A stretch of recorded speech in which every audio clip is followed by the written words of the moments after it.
Эту малышку сюда привезли недавно. Ее мама не смогла выходить потомство из-за болезни, и хозяева просто выкинули новорожденных щенков. Такие малыши попадают в приют постоянно. Каждому ищут свой подход, ведь истории у всех разные. Бывали случаи, когда коробки с животными оставляли прямо на ЖД-путях. А вдруг повезет? Летом просто в коробке, где-то поближе к воротам подкидывают. Зимой был случай, когда коробку, щенков положили в коробку, полили водой холодной, я так предполагаю, и оставили в поле. Вот, то есть, видимо, в надежде, что либо мы их найдем, либо что они замерзнут.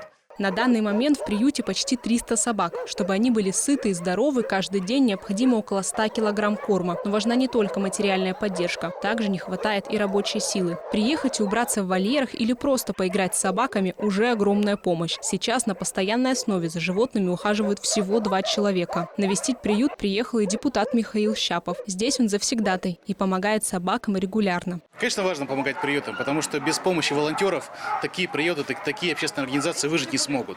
Это и питание для собак, и лекарства, да и просто уделить часть времени, чтобы погулять с собаками или уделить им внимание. И, конечно, то, как мы относимся к братьям нашим меньшим, говорит о здоровье общества. Мы в ответе за тех, кого приручили, и нужно не забывать об этом.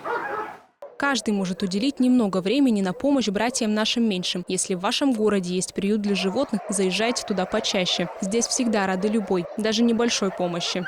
Екатерина Сыроватская, Дарья Пастушенко и Юрий Рябчиков. АСТВ.